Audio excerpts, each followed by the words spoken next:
Cristiano, let me start just by asking you, why are you doing this interview with me? Because I think it's the time to say something, and because I like you. As simple as that. Well, don't say that in public. Well, I like you too, and I appreciate it, because I think that you've had to sustain a lot of criticism this year in particular, probably more than at any stage in your career. And I think it's time to set the record straight and to clear up a few things, not least, I suspect, for the fans of Manchester United. They must be wondering what the hell's been going on. Oh, as I say many times, the fans, I'm always gonna say good about them. They are the most important things in football. You play for them, they're always in my side.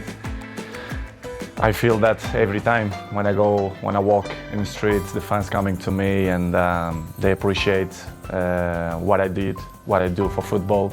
And for me, it's the most important in football. The fans, for me, is everything. I want to take you back to last summer. You're at Juventus, and there's massive speculation about where you're going to go. And the big rumour is that you're going to go to Manchester City. So first of all, how close was that to happening? Well, honestly, it was close. It was close. It's something that they spoke a lot, and Guardiola say 2 weeks ago, I guess, that they try hard to have me. But as you know, as my history in Manchester United, your heart, your feeling, the history that you did before, make the difference. And of course, as well, Sir Alex Ferguson. So I was surprised in the same way, but it was conscious decision because the heart speaking loud in that moment. You were a Manchester United legend, so when you say your heart led you, it's because of that, the history you had with the club and the relationship you maintained with Sir Alex, with the fans. I think it was the key. It was the difference in that moment. But I cannot be loyal if I would say that Manchester City wasn't close. But I think I did conscious decision. I don't regret in some point. And as you mentioned before, Sir Alex Ferguson was the key. Did you speak to him before you Yes, I did. Yes, I did. I spoke with him, and what did he say to you to try and persuade you? He said to me that it's impossible for you to come to Manchester City. And I say, okay, boss. So I took the decisions, and I repeat I was with conscience that it was a good decision. You came back, and it couldn't have started better. You played at Old Trafford. Yeah, you won 4-1 against Newcastle. You scored twice. Sir Alex was there, loving it, obviously, the return of the prodigal son. Your mother was there, the return of her own son. Your mother was crying, obviously. Obviously, yes. But what a comeback. How did that feel that day when you came off the pitch? Well, that feeling was amazing, but not only the day of the game. I felt before the week before that everything changed. The world speak about me, Cristiano back home, back where they belong. So it was a special moment to be back to Manchester United, to perform for our fans, and of course to score 2 goals was the best welcome that I received in Old Trafford. It was a memorable day and unbelievable day too. The Viva Ronaldo chant went up? Yes, Viva Ronaldo. You like hearing that? Be back, of course I did. Yeah. As I told you before, the fans for me, they are everything. 2 things happened, I think, within 24 hours of you re-signing for United. One, you broke the all-time record for shirt sales in 24 hours. You actually beat a guy called Messi at PSG. You must have been happy about that. Of course I do. As you know, I don't follow the records. The records follow me. So it's good. Another one in my book. And the other one was the Manchester United tweet announcing that you were rejoining the club. Was the most tweeted or most liked tweet, I think, in Twitter history. It's good. As I told you before, it was a good moment. Nobody expect, because things change around, in my opinion, in 72 hours, which is you plan, or they spoke not only Manchester City but other clubs too, spoke about your name that you will change Juventus for another club. But Manchester United wasn't there, wasn't in that pot of that teams, but surprised everybody, even me, to be honest. After a few weeks, things weren't going well at Manchester United. The club just wasn't firing. And in the end, Ole Gunnar Solskjaer, the manager, got sacked. And that's within like 2 months of you coming back. What were you feeling about what was going on at United? And what did you feel generally about the club itself and the state that the club was in compared to when you'd been there before? Piers, to be honest, when I signed for Manchester United, I thought everything was changed because it's 13 years that I changed. I was in Real Madrid 9 years and 3 in Juventus, and when I arrived I thought everything will be different, you know, the technology, the infrastructures and everything, but I was surprised in a bad way, let's say in that way, because I saw everything was the same. And Manchester, it wasn't in that moment that, as you mentioned, that Ole was sacked. Michael Carrick, he assumed the job for 2 games, Villarreal and Chelsea away, and everything was so fast, but surprised me a lot. Instability in the club. Everything was kind of the same that I Had moved on. No, they stopped on the clock, in my opinion, which is something that surprised me. I didn't expect, and slowly they start to change. Even the windows, the new players, and was tough. Was tough for me because I didn't expect that. And Because when you were there before, if Manchester United wanted a player under Sir Alex Ferguson, they normally got their man. Right now, it's a very different environment. After many years of failure since Sir Alex retired, United weren't getting the top players anymore. So were you surprised by that dynamic changing as well? Because you would have been used before to them, they wanting top players, they got them. I was surprised. I thought when I signed, that they signed in that year, Sancho and Varane plus me, that things will be in the way that Manchester should be. As you mentioned, well, Sir Alex Ferguson left a big gap in the club. Not only Sir Alex Ferguson, but one person that I thought made the difference, David Gill, the president, a very, very good man. And the structure around Sir Alex Ferguson was very important too. I knew that Manchester United wasn't the same, but I don't see that it was so big gap, so big things that go through by the last 10 years. And it was the thing that surprised me more, to be honest. It was little things like even the swimming pool that the players use, the saunas, all these facilities. Nothing had changed since you'd left in 2009. Nothing changed. Surprisingly, not only the pool, the jacuzzi, even the gym. Even some points, the technology, the kitchen, the chefs, which is I appreciate, lovely persons. They stop in a time which is it surprised me a lot. I thought I will see different things, as I mentioned before, technology, infrastructure, but unfortunately we see many things that I'm used to see when I was 20, 21, 23, so surprised me a lot.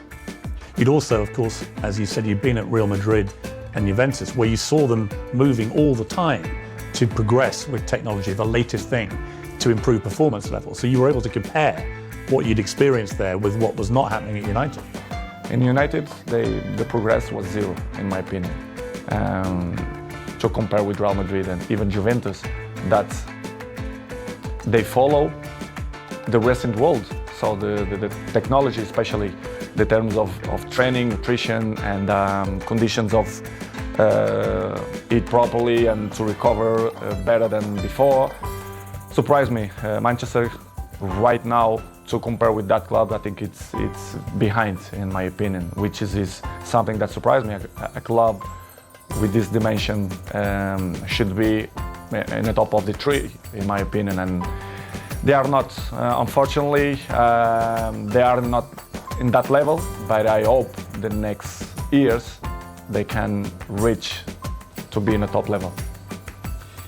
When you look at, United have had some of the best managers in the world follow Sir Alex Ferguson, and they've all been relative failures compared to other stages of their careers. Do you think that partly that's down to the the structural element of this, that there just isn't the support that top managers need?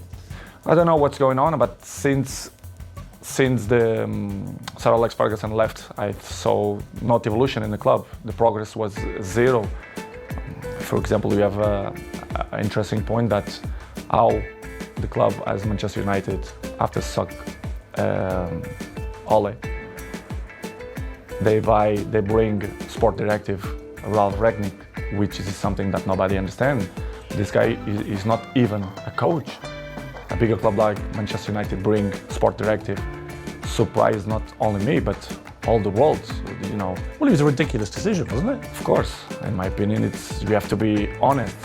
If you're not even a coach, how are you gonna be the boss of Manchester United? It's something that I should see that Manchester is not followed, not the right way to reach successful like other teams, like for example Liverpool or Manchester City, Chelsea. They are one step behind or two because of this kind of mistakes. In my opinion, they should improve and change probably the staff or the people, the directives or presidents. I don't know who is the problem there, but did it show a lack of ambition to you when they replaced Ole Gunnar Solskjaer, who a lot of fans liked, but he obviously wasn't delivering the big titles that United wanted and were used to. But to appoint someone like Ralph Rangnick, I mean, I'd never heard of him. And I'm thinking, has you heard of him? No, of course not. You've never heard of this guy? Nobody, and the people who I speak, nobody knew it was him. And suddenly did you call him the boss? Of course, I respect. We have to call because he assumed the job. Regardless, all the coaches that I had in my career, I call them boss because if they assume the job, we have to call in that way. But in the end, deep inside me, I never saw him as a boss because I saw some points that I never agreed, and he stopped in the time as well. Because if you're not being a coach, the next 5 years, you're gonna lose the identity of to be a coach. So surprised me a lot. But in the same way, don't surprise me a lot because if you see the structures, they keep it the same. So the coaches didn't surprise me, but it was a tough moment. What was extraordinary was very quickly after Rangnick took over, he started briefing journalists that you weren't pressing enough and that maybe it would be a good idea if you moved on from the club. And I'm like, who is this guy? And why is he saying this to the man who's scoring the goals? To be honest, Piers, it's something that I don't understand. It's the new coaches that coming around, they think they find the last Coca-Cola in the desert, which is, I don't understand. The football there invents many years. So, but I respect any coach have a different approach, different opinions, different mentality, but kind of some points that you not agree. So I'm always like that in my life. I'm always been besides the best coaches in the world, Zidane, Ancelotti, Mourinho, Fernando Santos, Allegri. So I had kind of some experience because I learned from them. And when you see some coaches that they're coming, that they want to revolution the football, I not agree. I have my opinion. They agree or they disagree, but it's part of the business because in the end of the day, I'm in the club to win. And with my experience, I want to help, like always. And some coaches that don't accept. And it's part of the job. Did he know what he was doing, Rangnick, or not? At a club like United? No, they don't. They knew the club very well, but they don't know the dimension of the club inside, the history of the club, which is for me surprised me even more, which is when Ole Solskjaer, you should bring a top manager, not sport director. Did you think it was right to get rid of Solskjaer, or would you have kept him on? Well, it's not. I love Solskjaer. I think he was a top person because what I keep inside my heart, it's the heart of the persons, and Ole for me is a top person. Coach, of course, he wasn't. He didn't look for what he wants. It's hard to assume after Sir Alex Ferguson, but I think he did a good job. For sure, he need more time, but I'm never doubt that he's gonna be a good coach in the future. But it was a good experience. I was so pleased to work with him, even a short period.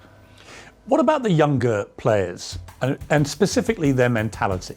Because it seemed to me, just from what I was reading, that when you were originally at Manchester United as a young 18-year-old, that you had huge respect for the older players, the Keanes and these guys in the dressing room, and you would soak up their experience, their wisdom and so on. Did you get that same respect, do you think, from the younger players? I don't mean that they don't respect the experienced players or the oldest players. I don't think that word is the best one, but they live in a different era. I can see my kid, they have 12 years old. The mentality are not the same. They are not suffer that. What's the difference? The anger. I think the anger. I think that they have the things more easily. Everything it's easily. They don't suffer. And I think they don't care. I don't mean only a few in Manchester United, but all the teams, all leagues in the world, the youngers, they are not the same of my generation.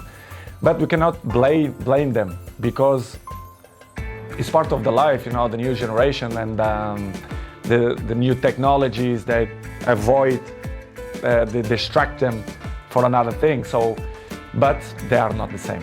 They listen, but this is why we have 2 years. You listen from one side and they go away from another side. So don't surprise me, but in the same way, it's a little bit shame because if they have the best examples in front of your eyes and if they don't at least copy what you did for me, it's kind of weird because I remember when I was 18, 19, 20s, I'm always look to see the best players, Van Nistelrooy, Ferdinand, Roy Keane, and Giggs.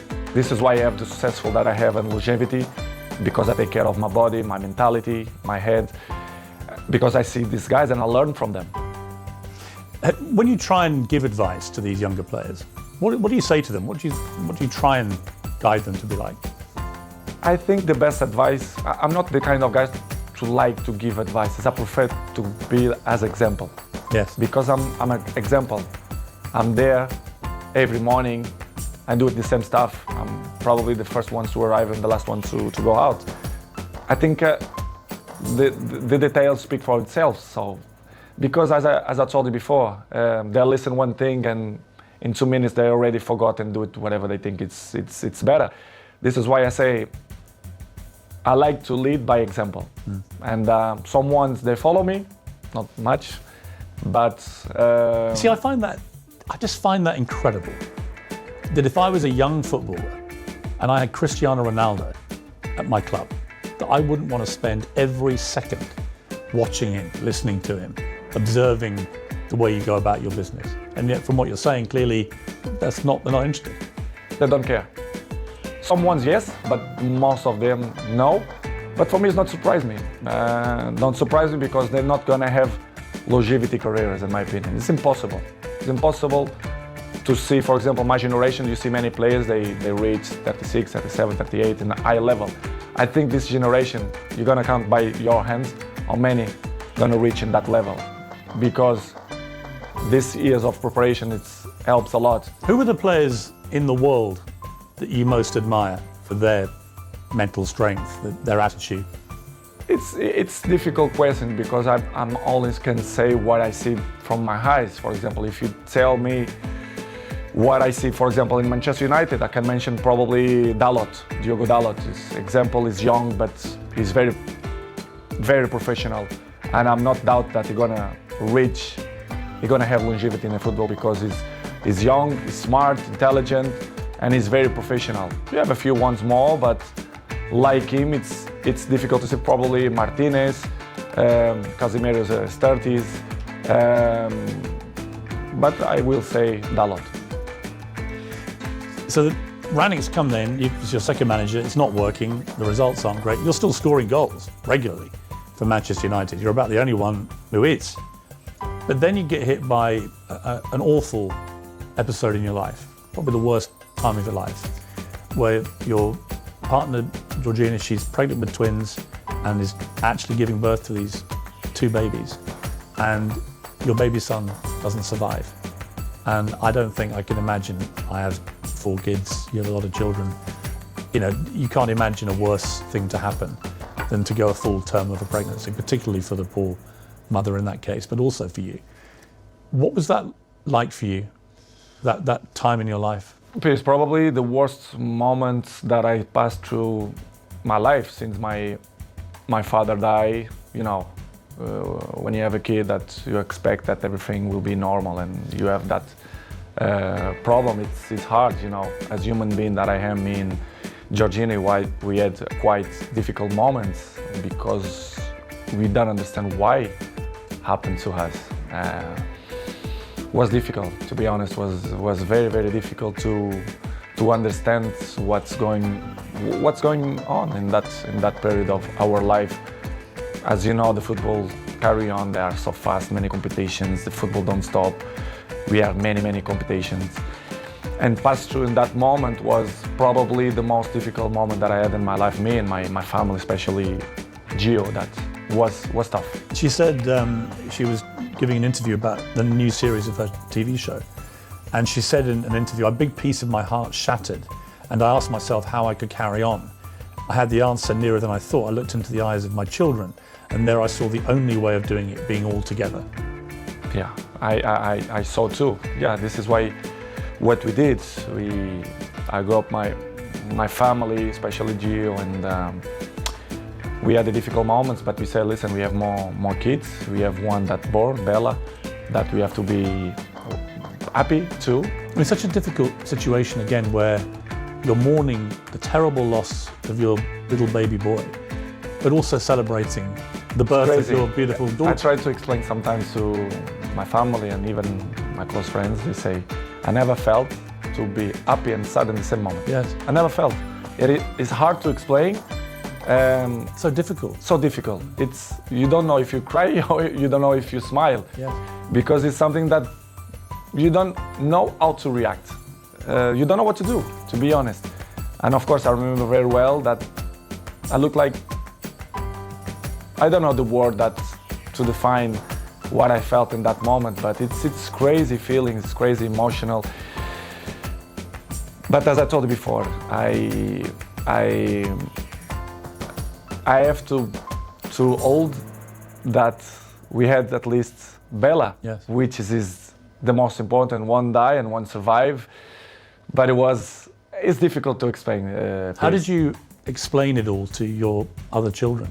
They must have been so confused about it. In the beginning, Gio arriving home and the kids start to say, where's another baby, where's another baby? Of course, Cristiano, I had conversation with him in the day, because he's 12 years old, he knows, he understands everything. And I had a nice conversation with him. We cried together in his bedroom, and he explained, and it's kind of, he didn't understand. He understand, but in the same way, he was a little bit confused. The other ones in the beginning, in the table, the kids start to say, Mom, where is the other baby, blah, blah, blah. And Gio, in the beginning, they start to say, because, you know, she had a little bit belly, because they had two, it's hard process. And after 1 week, I say, you know, let's be frontal, let's be honest with the kids. Let's say that Angel, which is the name, they go to the heaven. It's better to say in that way. Yes. And we start to use in that way, and the kids always understand when we had shots in the table, and they say, Daddy, I did this for Angel, and they point out for the sky, which is I say, and I like it the most, because yes, you know, it's part of the lives, and I'm not gonna lie to my kids to say the truth, which was a difficult process, but in the same way, I become more father, more friendly of them. They become more close to his daddy, especially me with Georgine as well. Yeah, I was going to ask you that, because these things, they can make or break relationships, because the grief can be so intense. It can drive couples apart, or it can bring them closer. In my case, it was better in that way. I become more friendly of Gio. I was of course friend, but I see more lovely for her and for my kids, and I start to see the life with a different perspective. You understand? Which is coming the point of, if you're gonna ask me for sure, the pre-season moments. Yes. For example, why I didn't go to the pre-season. Yes, I'm going to come to that. Yeah. But it was just to finish in that chapter was the most difficult moment. The last since my dad died, it was this moment that I passed through the last 6 months. Do you feel your son is with you in spirit? Do you feel For that? sure. for sure, his ashes is with me, like my daddy. They are here in Really? my house. Yes, yes. It's something that I want to hold for the rest of my life. I'm not throw to the ocean or to the sea. I keep with me. They are next to my daddy. I don't know if you check. I have a small church down, and Oh, you do? Yes, I do. Like a little chapel? Yes, chapel, and I keep my daddy and my son. Do you talk to them? Yes, I do. I talk with them every time, and they are in my side. They help me to be a better man, to be a better person, to be a better father. And it's something that I'm really, really proud that the message that they send me, especially my son. Amazing. You had an extraordinary reaction from football fans, obviously from Manchester United, but I think you must have been just so surprised by the outpouring of not just support, but Liverpool fans sang on the 7th minute of their next game, "You'll never walk alone." The Kop, the great infamous enemy of Manchester United. What did you feel when you heard that? I never ever expect that. Never. I had the opportunity now to say, all English community, thank you a lot for that that they had with me. Not only Liverpool, but all England. I felt. I was at Arsenal when you played, and on the 7th minute, the whole crowd. I received a letter from the Queen family as well. Really? Yes, I do. Which is From the Queen herself? Or? Yeah, family. Yeah. And surprised me a lot. Offering their condolences? Yes. Wow. Unbelievable. This is why I say I respect a lot the English community, English people, because they've been very kind with me, and in that difficult moment of my life was spectacular. The way they treat me and my family in that difficult moments. I should say straight to the crowd and thank you to the all English community that helped me in that moment. When the Queen sadly died in September, you posted a very nice tribute to her. Was part of the reason because of what they had been like with you? Of course, they've been so kind of with me, and this is why I did what I did. But it was unbelievable moment. I'm never ever gonna forget that moment. You have a little girl, Bella. She's 6 months old now. Must be a great joy amid all that terrible sadness. Unbelievable. It was another member in the family. They are the shine of the house, and we are so proud. Me, Georgina, and all my kids. They are very, very proud for them. They are spectacular. A beautiful girl, and we are so happy. We are so happy. We are a happy father. You're going to have more? I'm not thinking now thinking more kids. I think we done, but we never know. The future, only God knows. But right now we want to have a break, to enjoy this one, because they are little, Bella 6 and the rest they are 5 and Cristiano 12. We want to enjoy a little bit of these ones. Let's see the future. It's very difficult to play top level football at the best of times. It's a hard business in full public glare of millions of people watching. To have to go back and play after this must have been incredibly hard for you, even with your mental strength. How did you find that? Difficult, very difficult to play after that, but as I always have good support from my family, and Georgina told me, go to play, go enjoy, to do what you like to do. We're gonna help for you to forget a little bit the situation.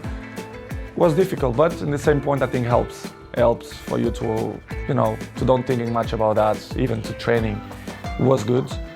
But as you know, the football going so fast, and trainings, games, even the national team, the things going so fast, you don't even have a time to settle and say what's going on, because the things going so fast. But it was good help. Georgina helped me a lot to give me that possibility to say, listen. She's a very strong woman. Yes, she did. Georgina. Yes. I mean, really strong. Yes. To be your partner is probably not an easy time a lot of the time, with all the attention all the time. But to go through what she's gone through and still be there. We help each other. But she struggled when she was young, which is she look at life with a different eyes. Even she's young, but she suffer. She's born in Argentina. She has issues with his family as well. She live alone. She have interesting life and histories as well. And she helped me a lot. She's very mature for his age. We help each other. Sometimes when I'm a little bit down, she pushes me up. And I do it to the other side. So we are a nice couple. We help each other. So I'm really pleased that she's on my side. Any movement on the wedding bells, Cristiano? I'm not thinking now about that, but I can see in the future. I think she deserves, but it's something that not coming now in my plans, but in the future, yes, I want. 4 days after this terrible time in your life, United get a new manager, Erik ten Hag. Did you know much about him? A little bit through Ajax, the job that he did for Ajax. You end the season with 24 goals for Manchester United, including 18 in the Premier League, 6 in the Champions League. You were second in the Golden Boot for the English football. I mean, by any normal yardstick, that's an incredible performance. And yet you were still getting criticised. It was almost like, well, it's got to be your fault, even though you scored all the goals. Were you as bemused as I was that you were becoming the focal point for the criticism? I think it's easy to point out when you want to cover other things, to point out Cristiano Ronaldo. It's easy. Everyone knows that press, they wanna put me in the first page because they know they will sell more, the dressing will be different. And I'm used to live like that because, I was 37, I know and I learn many things. When you are in the down of the wave, when you are in the top of the wave, you don't realize and you don't see things that you don't see before, which is I appreciate to have bad moments to see which people is in your side, who criticize you more, because they're looking for that. They don't like to see successful people. The people only try to bring negativism. And I felt the last 4 or 5 months that not only for me, but even for my family as well, for Georgina, especially around the world, the press criticizes me even more. Sometimes I don't understand why. Even Portuguese press that they criticize me a lot. I don't understand, but I still believe that the jealousy is part of that.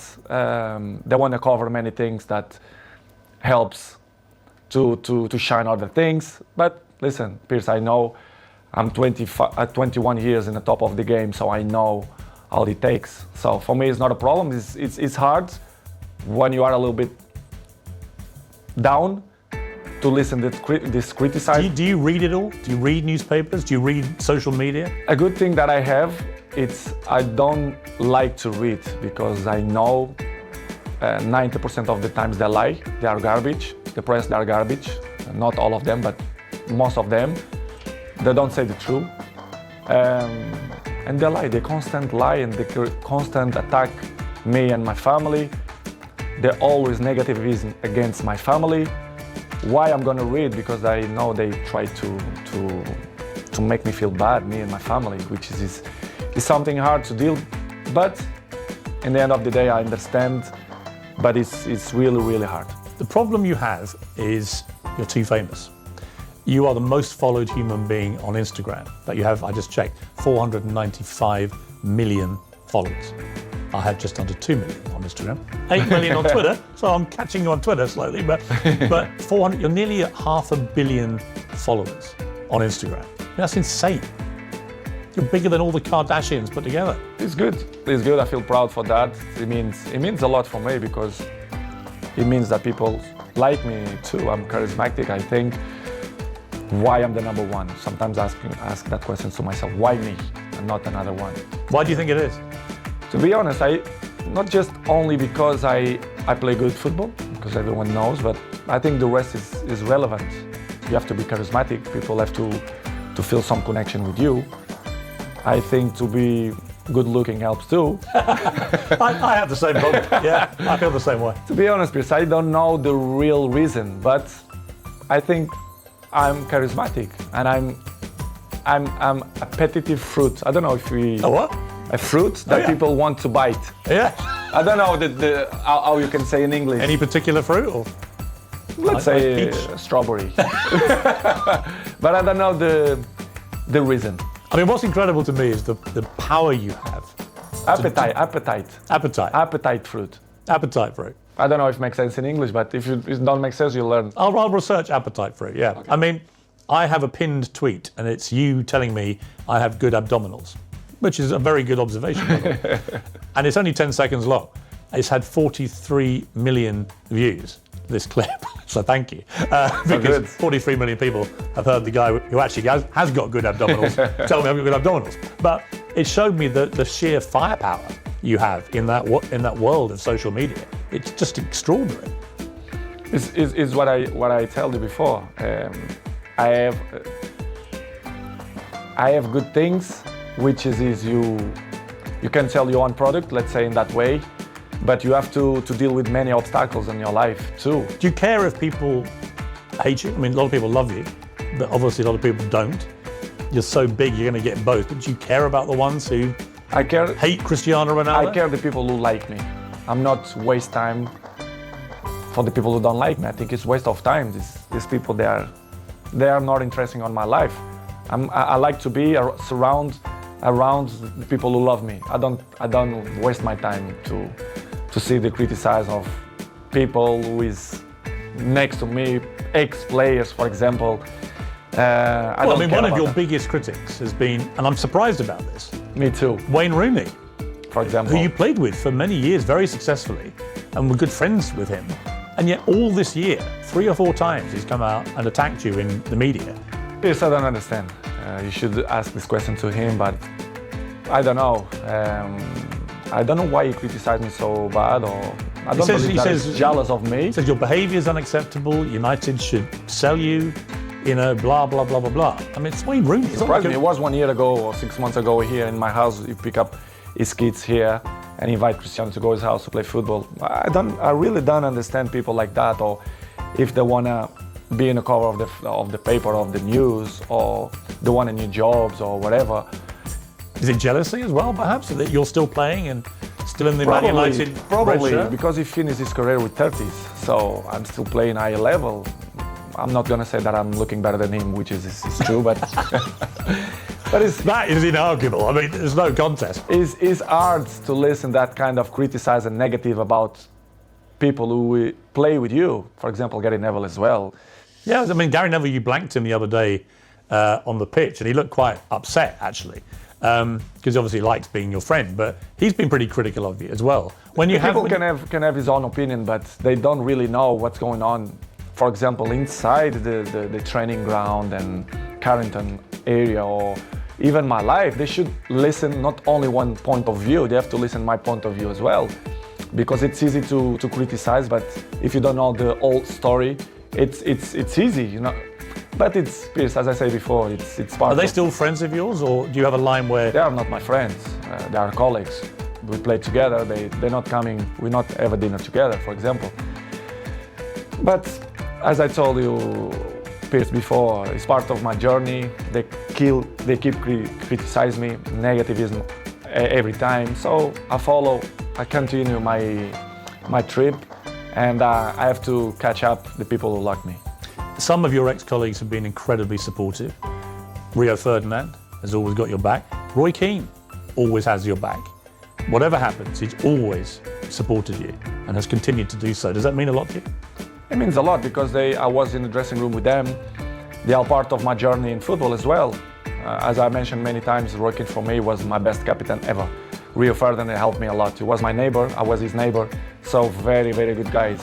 Not just because they speak good about me, but they was there in the dressing room. They are football players. They know how players thinking and the behaves, etc.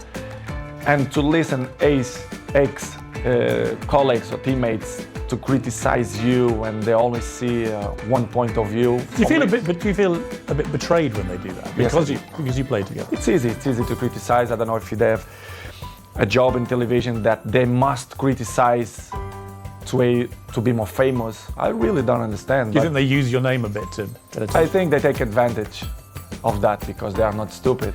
And I really understand, and I have to carry on with my life with criticize or when the people speak good about you. But it's hard when you see people who was in the dressing room with you criticizing that way. It must hurt you. Not good. Yes, I did, but not hurt. I'm not gonna be more slim. I'm not gonna sleep bad because of the criticize. But it's not good to listen that. Disappointing. A little bit, yes, disappointing. Do you have more pounds in the bank or more Instagram followers? It's a good question. Probably similar, I don't know. Probably similar. I'm just trying to work out how Wayne Rooney could hate you even more, and probably that's the answer. Well, not only him. Imagine the rest of the rats, they're gonna criticize me too. But it's good to be still number one. If you see something that make me happy too, if you see Forbes magazine every year, I'm in the top of the list, so it's not by coincidence too. But knowing you, it's not the money so much, it's just you want to be at the top, right? I mean, that's what I think what drives you. If someone said to me, what drives Cristiano Ronaldo? I don't think it's money. I think it's being the best, beating people. It's that competitive streak. The records, the adrenaline. But Piers, let's be honest. The last years, the football changed. I see football now as a business, to be honest. Sometimes Georgina have expression that I don't understand. They treat you players like a piece of meat. I say yes. You say everything. It's true. When they want you, when they count with you, they give you everything. When they don't, they try to make a hard life to you. I see football Piers the last years as a business. I saw many things that I'm disappointing. The passion for the game is still intact, but in the same way, I saw other things as well, which is surprised me, but in the same way, it's part of the business, because if you see the world how it is in the moment, it's all business. Everyone take on itself. They are more individual. Well, you become a commodity, don't you?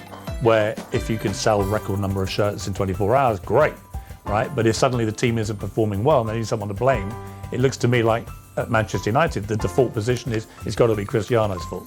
Exactly, it's always my fault. The problem is always me. I look like I'm the black sheep, right? Which is I don't like. If you do it good or if you do bad, they're always going to find some criticize. Even in the national team, the last 3 months, as I told you before, the criticize was so bad. I mean, not only in football way, but professional and family way as well, which surprised me a lot. Look like I was a bad guy, which is not true. People have to listen from my mouth the facts as well. This is why I give this interview, because I think it's the right time to speak out of my mind, which is what they say the last 4 or 5 months is completely garbage. I'm not gonna say 100%, but 99% it was garbage. People say false things or lie things. Which things have annoyed you the most? Family issues. I want to talk about one in particular on that, which is when you were late back for the pre-season training. A lot of speculation, because you'd said several weeks before that you wanted to play Champions League football and that you were maybe looking for another option because it didn't look like United would get to play Champions League. Let's make my points. For example, the pre-season moment, and after you mentioned new clubs or the interesting. For example, the pre-season, I had a very bad, which is I don't say nobody. The people who surround me, they saw, friends and even my mom. I had some problems in vacation that my young daughter, they have a little problem. They have bronchitis, which is bronchitis. Bronchitis, really? Yes. Your little baby? Then? Yes. I was in Mallorca in holidays and she stayed 1 week in hospital, which was, you know, you don't enjoy a lot the vacation. And after what had happened, so worried. Exactly. And the people make up histories that they say that I don't want to go travel. Piers, people have to understand that I'm a human being. I'm always going to be in my side of my family. I'm not negotiate nothing beyond that. You understand? And I even have the lectures from the hospital, the feedback of the health of Bella, which is I'm not showing nobody. Nobody asks me. I keep for me. People forget that I'm human being, that I pass through a difficult moments. Well, you must have been worried sick. I mean, I was very worried. You lost your baby son, and now your baby daughter's in hospital. Exactly. And you must have been absolutely. I spoke with the directive and the president of Manchester United, and then kind of that didn't believe that something going wrong, which is make me feel bad. Really? Yes. They didn't believe you. They believe it, but in the same way, they are there. I never is ever gonna change the health of my family for a football. Never. now or 10 years behind or forward. And it's something that really hurt me because they doubt of my words that I struggle, especially Bella and Gio. We had 1 week in hospital because Bella have a big problem. And I didn't go to the preseason because of that, because I didn't was allowed to let my family, if something happened, to do the preseason, because I think it wasn't not fair to let my family for a preseason. This is why I didn't go. I mean, that would, if my employer didn't believe a story like that, I would be so angry. Because everyone, I'm not mentioned only in that Manchester way, but in the world, especially in the football world, they are very, very, very individual. Everyone on look for themselves or himself.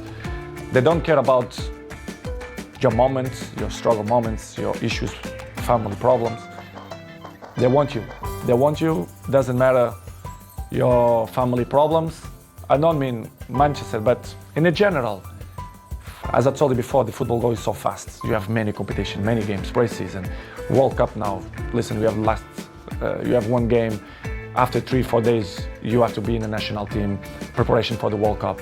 It's hard. Sometimes you have to sell everything and, be with your family, take the best decisions. And in this summer, I didn't feel comfortable. I feel uncomfortable the way they treat me, especially the press. They doubt about me, the professional that I am. It's impossible to be 21 in the top of the game if you're not professional. They doubt about me, which is make me feel very, very, very sad, because in my life I'm always one of the best professionals. This is why I'm still playing the high level. You play in a pre-season friendly and you leave the ground early with several other players, and there's another huge fuss about this. What was the truth about that? Had you got permission to go? Do you wish you hadn't left early now? Ten Hag wasn't happy, it was reported. What's the truth? Because I will be honest with you. It's something that I regret to left from the stadium, probably, or maybe no, I don't know. It's difficult to tell you 100% if but let's say I regret. But in the same way, I felt provoked by the coach. I'm not allowed for me, a coach, to put me 3 minutes in a game. Sorry, I'm not that kind of player. I know what I can give to the teams. You're talking about the Tottenham thing? The Tottenham Yeah, player. I'm talking about in pre-season, there was a friendly where you left the ground with several other players. Me and 8 players. Right, so... But they mention only my name. Yeah. Which is everyone do that. I don't understand why they mention only about high value kind of game. Last year, many players do it the same. In that game, 8 players do it the same. But they only speak about the black sheep, which is me, I completely understand. Okay, it's done. I apologize to the coach, and for me, the chapter was closing. It seemed to me that right from the start, Ten Hag wanted to show you who the boss was. That he dropped you, he benched you, he mucked you around, he talked about you in the press. Were you getting that feeling? I mean, did you feel that? The feeling, he always mentioned to me that I didn't need the preseason, so I should wait for my opportunity. I really understand. I understand. But I'm not gonna give you points, but he don't do it the same procediment to every players. I'm not gonna mention players, but they don't do it the same way. Second, I understand that becoming a new job, Manchester was so bad the last 5 years that they should clean the house, let's say in that way. But the way they approach, the way the press make this so big, it's because probably the communication wasn't the best. But I really understand in the beginning, because I didn't do the preseason, I don't start to play. But going more farther than that, other things happen that people they don't know. And I'm not hiding that the empathy with the coach is not good. I'm honest. You don't have a good relationship with him? I'm not mean good relationship. The empathy is not good, let's say. Do you think he respects you? I think he don't respect the way I should deserve. But it is what it is. This is why probably the game against Tottenham, I left. Well, I want to come to these two games. So against Manchester City, where United got destroyed, he didn't bring you on. He brought on other strikers, but didn't bring you on. And I felt insulted on your behalf. I was like, well, surely against Manchester City, if you're losing this badly and you've got the greatest player of all time sitting there, you at least give him some time, don't you? But he didn't. And he said afterwards, the reason was he had too much respect for you, wanted to respect you. When you heard him say that, what did you think? Excuses. I see as excuses.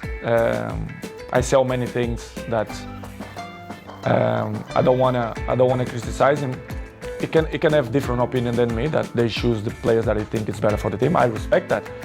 But the excuses all the time, the excuses have short legs. You cannot excuse all the time, which is things that don't make sense. Okay, you don't put me against Manchester City because of respect of your career, and you want to put me 3 minutes against Tottenham. Well, that's the thing. So then you then play Tottenham. Don't make sense. And then he wants to bring you on with 3 minutes to go, which is the complete opposite to what he said the situation was with City. I think he did purpose, because, for example, in the national team, the other clubs, if the coach wants to put me 5 minutes, if someone injured or if they really need me, I will help. But in that way, I felt provoked, not only because of that game, but before. He was deliberately provoking you. Well, everyone know that. Disrespecting you, you think? Exactly. This is why I say I don't have respect for him, because he don't show me respect for me. This is why we are in that situation. I have to be honest that the things don't going well because of that, because the empathy don't exist, and he keep say things for the press, but the press say what they think it's good to protect probably him and Manchester United. But as I know, as I understand many things, that he signed 3 years contract with Manchester United, probably I'm not going to be too much long in Manchester United apart when I'm finished my contract. I really understand, but I like guys that they don't lie, they speak honest, they be frontal, and I'm not negotiate my morals. My morals always will be intact. And what's going in my things the last 2 months was not respect in many ways, which is it. I can regret, for example, against Tottenham, to left the stadium before the finish. Well, there's a video clip which appears to show Ten Hag telling you to get ready to come on, and you gesticulate back to him, I'm not going to do that. And as a result, you get suspended for the next couple of games, and he goes public and says it's because you refused to come on. And you did then issue a statement of some regret, saying, you're a professional and you've never been suspended before, I don't think, in your entire career. I mean, when you look back at that, I guess my question would be, you've always been very acutely aware of your role model status around the world. Do you wish, with hindsight, you hadn't done that and handled it in a different way? I regret to left the stadium. Yeah. But I was, as I told the Piers before, I didn't felt that he had respect for me to put me on 3 minutes after the issues that we had before. I was very, very, very, very disappointing for the communicator of Manchester United, to be honest. I never had a problem with any club, with any coach, and they suspend me in 3 days, which is I felt a lot, and it was and level of sport clubs, I felt a lot, and it was a shame. Was it humiliating for you? I think so, yes. I have to say the truth, what I felt. I remember I arrived. Well, I don't want to say details where they pretend to do it, but I'm not going to say that. But I remember arriving home and Cristiano see me, Daddy, you not go to the game? I said, no, because the club punished me with 3 days, and he do it like, how they gonna punish you if you are the best player in the world and you're not gonna play? I said, no, I'm not gonna play because I'm behave. And he look at me like, my daddy, not behave, what? In one way I was good because I was like more relaxed, but in the same way I feel very disappointed because, okay, I regret, I apologize, I'm not perfect, I commit a mistake, but suspending 3 days for that, I think it's too much, and they make fire for the press, which is really disappointing. And that seems to have been the pattern of the way Ten Hag has wanted to treat you since he became manager. Just constant attempts to disrespect you, I guess. Many points happen. I think in some certain points, I think was strategy from the club for me to react like that. Because they wanted you to leave? Probably yes. They're trying to force you out? Yes, not only the coach, but the other 2 or 3 guys there around the club. At the senior executive level? Yes, that I felt betrayed. And you think they're trying to get rid of you? Honestly, I shouldn't say that, I don't know, but listen, I don't care, I'm always, people should listen to the truth. Yes, I feel betrayed, and I felt that some people that don't want me here, not only this year, but last year too. They didn't want you to go there at all? No. Really? Yes. The owners of the club, they don't. The Glazers? The Glazers, they don't care about the club. I mean, professional sport. As you know, Manchester is a marketing club. They will get his money from the marketing. The sports, they don't really care, in my opinion. Do you ever talk to them, the Glazers? Never. Never? Never. Not since you've gone back? No. They give all the power to the president, the sport directive. A lot of Manchester United fans are very negative about the Glazers. They think they're taking all the money out and not spending enough on players, on the infrastructure issues you talked about. Do you think the fans are right? The fans, they're always right. I think the fans should know the truth. Should know that the players, we want the best for the club. I want the best of the club. This is why I'm coming to Manchester United. This is why I love this club. But you have some things inside the club which don't help to Manchester reach the top level as City, Liverpool, and even now Arsenal, for example, which is complicated. It's difficult. It's hard. In my opinion, it will be hard for Manchester to be in the top of the game the next 2 or 3 years if they don't change. If the Glazers stay as owners? I'm not mean the Glazers, but the structure. The structure. As Picasso say, you have to destroy it to rebuild. And if they can start from me, for me it's not a problem. I'm always gonna say I love Manchester United. I love the fans. They're always on my side. But if they want to do it, different era, different generation, they have to change many things. When you walked away at Spurs and didn't go on, Gary Neville said your behaviour was unacceptable, called for you to be punished. He said he knows what he's doing. He's experienced, and players of that power have a real negative impact when they do it. The influence they have on other players is really negative. And it was after that you gave them the old blank treatment, which was very funny, by the way. But for Neville to say that about you? They don't see the big picture. Why I react like that? What's happened? All the behind the scenes. All the behind the scenes. I was probably not provoked. They will accept to play 3 minutes after the all situations that going through the last 2 months. Don't tell me that top players, the guys who won everything, the key players, will play 3 minutes. Come on, this isn't acceptable. After what they keep saying before, that they respect me, they do this, they do that. For me, it wasn't not respect. This is why I take this decision. I regret. I apologize to my teammates for the situation. I did a post in Instagram. I regret to left from the stadium. I regret my teammates. They know what I felt. I said to them, apologize. But in the same way, I'm not regret to take the decisions to don't coming on. I'm like that. I will be always like that. If you don't have respect for me, I'm never gonna have respect for you. And the coach didn't have respect for me, so this is why the relationship it's in that way.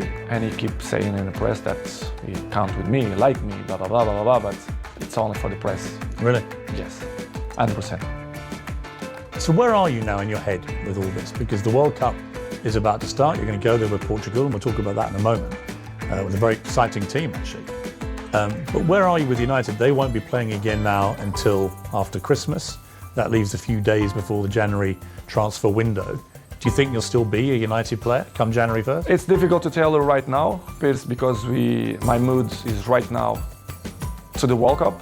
It's probably my last World Cup, of course, my 5th World Cup. I don't know what's going to happen after the World Cup. But as I told you before, and I will say again, the fans will be always in my heart, and I hope they being in my side even if I'm back or if I'm not back or if I stay or whatever. Nobody's perfect. Episodes in a life we all have. It's part of the human beings. It's part of me to be a human being and father as well. I always will commit mistakes, but I don't know. It's hard to tell you right now what's going to happen in the World Cup because my focus is always for the World Cup, for the Portugal national team. If you had your time again, knowing what was going to happen, would you sign for Manchester United again? As I told in the beginning, I'm always took my decisions by not emotional moments, but maybe this decision I took by emotional. I'm not regret because I took with 100% conscience, but it was more emotional than rational. Don't know if it makes sense. But it was good. It was good because I was happy when they left me be happy. So I tried to give my advices, my experience to help Manchester United to be where they deserve to be.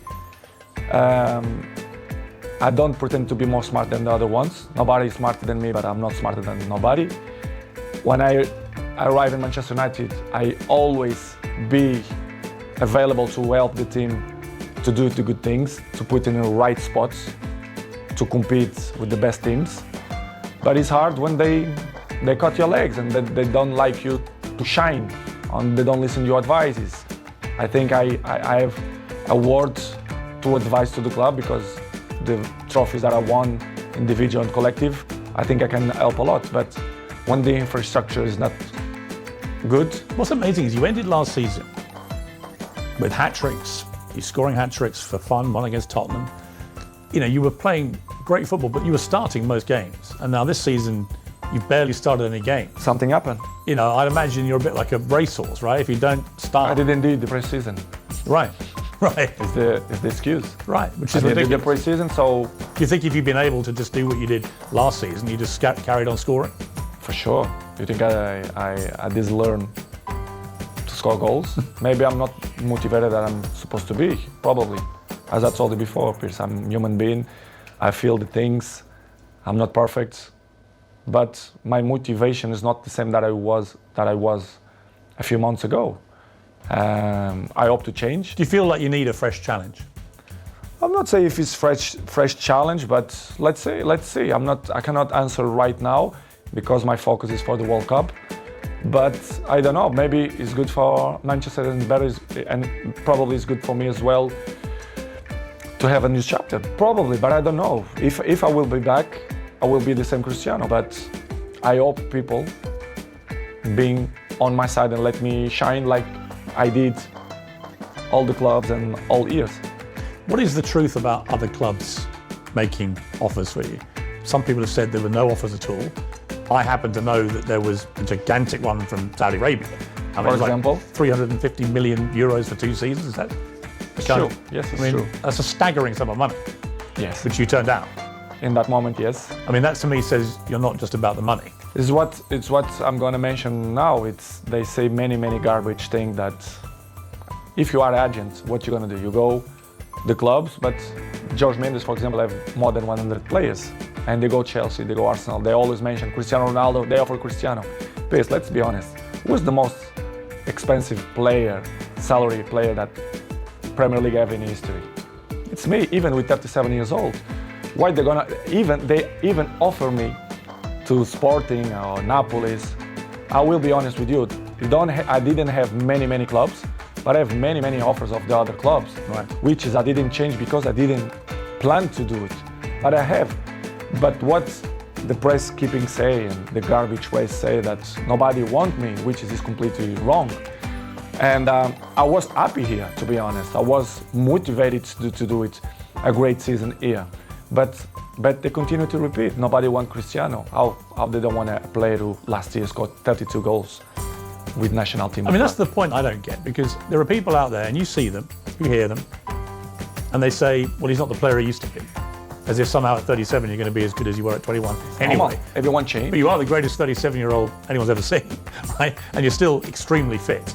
So it just seems to me nothing's changed from the player I saw banging in hat-tricks last season, except you have a coach who doesn't want to start you. A few months, what they're going to change? There's nothing. Do you feel like you can still be a top player? But for me, it's stupid question when the people say, they are not the same. Nobody is the same. Day by day, we're getting old. Every one of us. You understand? It's normal. You have to adapt. And I think nobody in this game have this brain that adapts with his age. I'm not want to be cocky to say that I'm the same that when I was 20. Of course, no. But I'm adapt and I be smart to know my strength, what I'm good to do. And I'm still playing the high level and I score goals and I will continue to score goals if my mind is clear and happy and if the people surround me that help me to be a successful player, especially the coach, president, directives. But when you feel that the energy don't go surround you, it's difficult you to be yourself, which is happening. This is what's happened with me. But what they say the last 3 months is completely garbage and wrong. They say that I offer me this and that, and many presidents and directives speak about they reject from me. It's completely lie. They lie because it's not what's happened. I had many clubs, not many, a few clubs that they want me to sign, and I didn't go because I feel comfortable here. This is the truth. How easy is it to turn down £350 million to kick a football for 2 years in Saudi Arabia? It's hard, it's hard, but in the same way, I thought that I was very happy here, that I'm still capable to score goals and make people up. Is it also that you want to keep playing at the highest level? That you want to play Champions League football, you want to keep breaking records? Is it, again, it comes back to my gut feeling about you, that if it was just about money, you'd be in Saudi Arabia, right, earning this king's ransom, but that's not what motivates you. You want to keep at the top. Exactly, because I thought, I still believe that I can score many goals and help the team, because I still believe that I'm still good and capable to help national team, even Manchester United. But if you don't feel surround you that the energies is in your side, it's difficult. Of course, the criticism is going to exist all the time. 37 is still not the same, but I want to see if some guy of my age maintain the level that I show. I'm the 4th guy in history of football with more games. No goalkeeper, which is I know how to be good, how to be fit, how to protect your body. You're not going to teach me that. Nobody going to teach me that. I know. Are you as fit as you've ever been, do you think? Yes. In this moment, I feel very good. I expect to have a few minutes more in my legs, but I saw yesterday I have 1,000 minutes plus 118 from the national team. I'm still feeling good, fresh. I believe that I'm going to do it amazing World Cup. I'm prepared, physically and mentally. But Piers, it is what it is. Life is good, I'm good, my mental is good. I'm happy to do this interview with you. I know you're going to generate many polemic. Of course. But Cristiano. But they would anyway, right? I mean, they've all had their say, and now you're entitled to have your say. And you know better than anybody because you are Cristiano Ronaldo. They criticize me when I don't speak. Of course, when I'm going to speak, they're going to criticize me even more. But it's something that I can deal with that. I know I'm going to disappoint a few people. Maybe I'm going to make happy a few people, but it is what it is. The life it's completely difficult. We have obstacles in our lives, and I will keep running to fight against the people who don't believe me. And the life is a challenge, and I want the people that they are wrong when they say that. If you do leave United, and I accept this is not a done decision either way, but if you do, and it seems to me like it's more likely than not as we sit here, what would your message be to Manchester United fans who've had to read all this stuff all year and probably have a very mixed idea about where the truth lies? What would you say to them if you do end up leaving? It's hard for me to say that I will not be back to Manchester United, but regardless, as you say, it's let's see what's going to happen.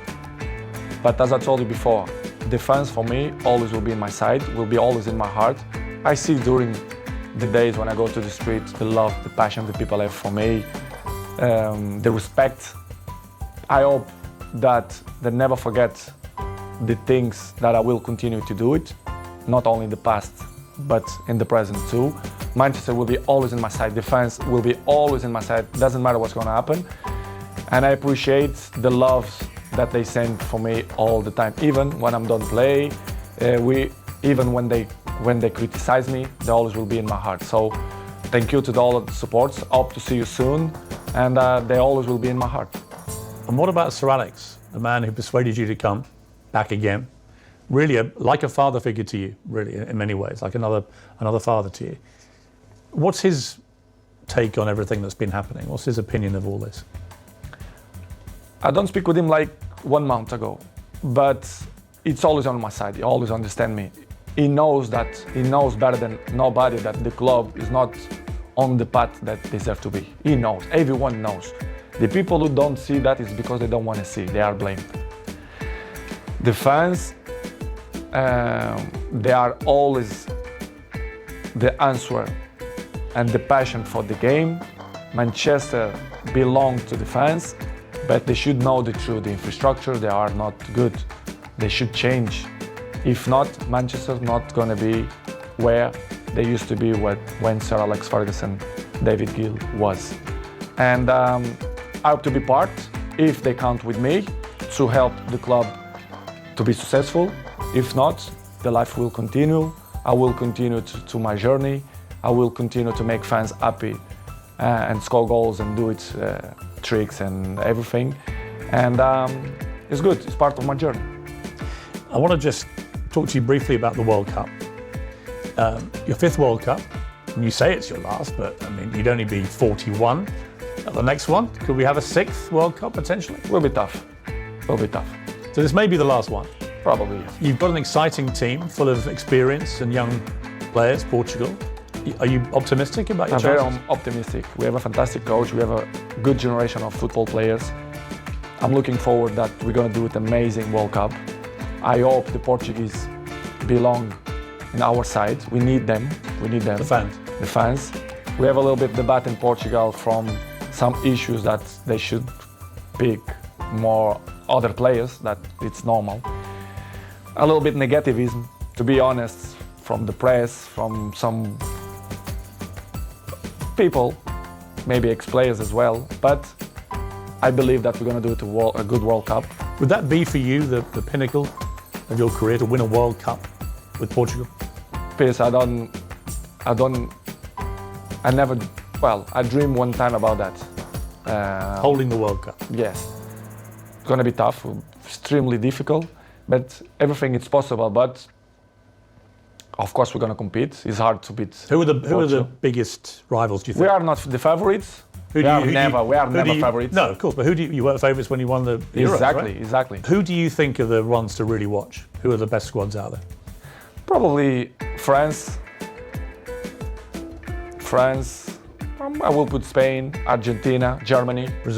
Brazil, of course. They look good too. They look good. But after coming, the Portugal. So everything is possible. What about, you haven't mentioned England as well. yeah, of course, England. You think England have a chance? Have a chance beside Portugal, in my opinion. But let's see, we'll be different. We'll be in a winter. Is it weird playing at winter? Do you care? Do you care? I don't really care, to be honest.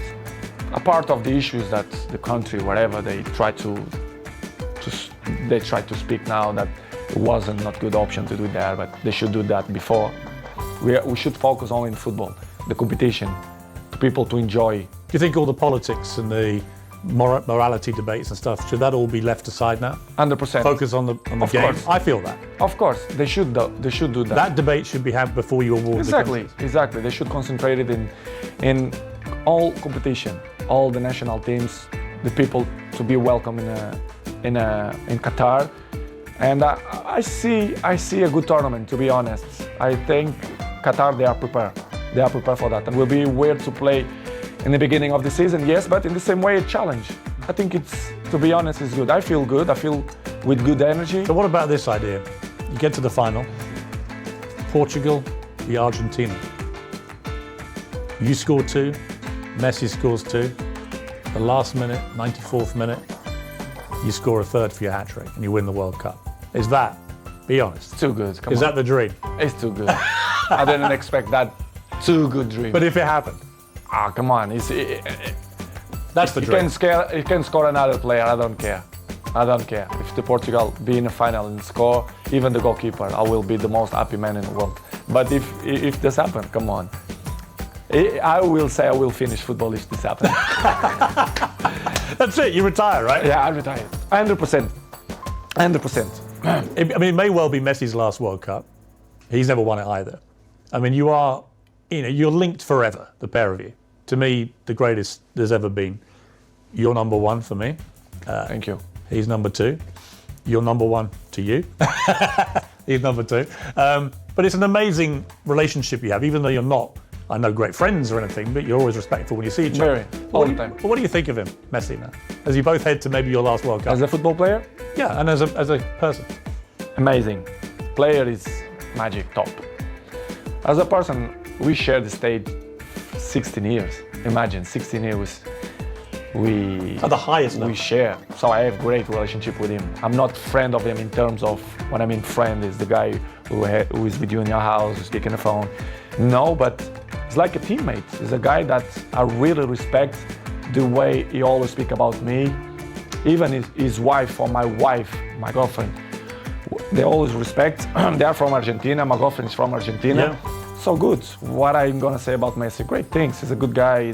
He do everything for football. The best player you've ever seen, excluding yourself? Probably yes. Him, Zidane, probably. Yes. That I play, fight with him. Yes. Have you ever had dinner together? Never. Would you like to? Why not? One day to sit down and... Yes. Listen. I love. Can I come? I love, of course. I love to meet people. I love people. You know, I love to share things, ideas, learn things, ideas, new histories, new brains. Why not? I will do it for sure. I will do it. That would be... In a few years. Yeah. At the bat, as Maradona and Pelé did. Yes.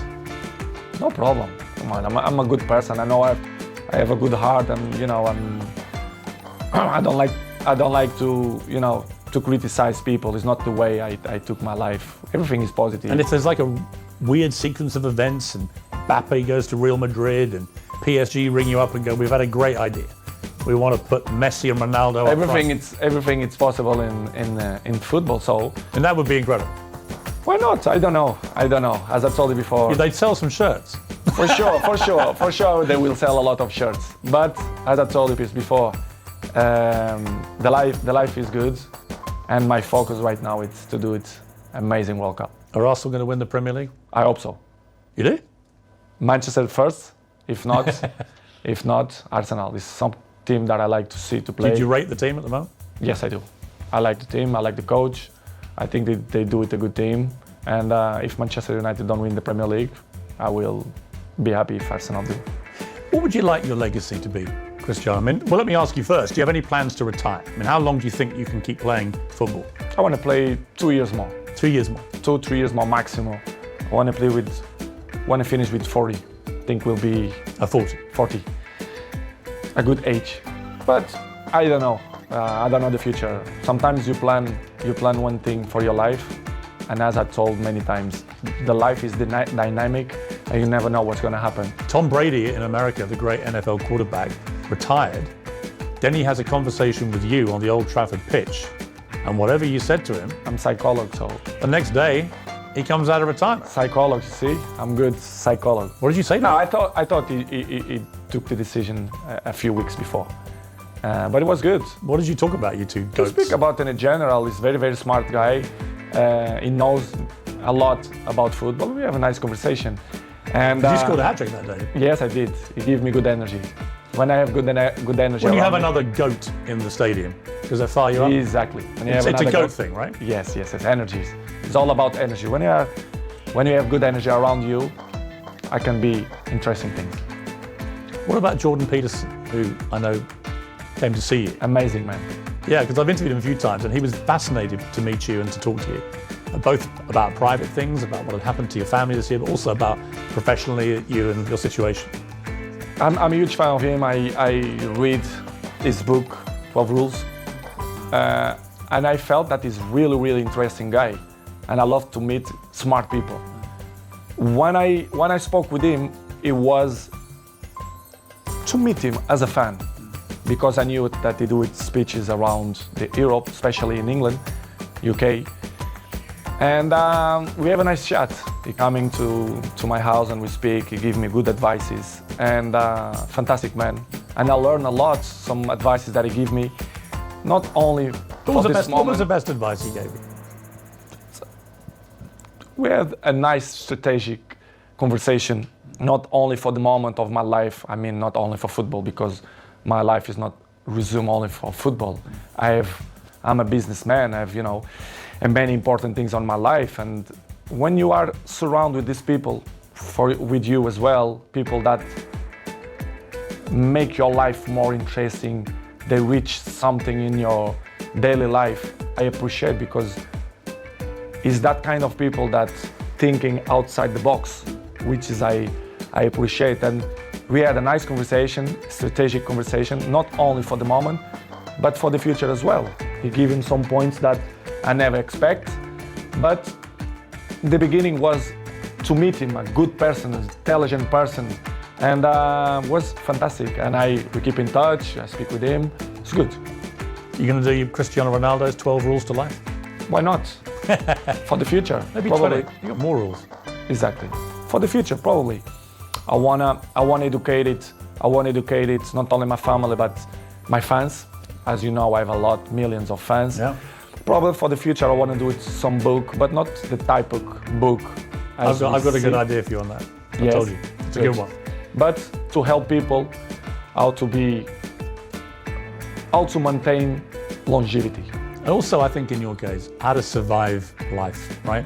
There's a lot of people out there who are struggling to just deal with life.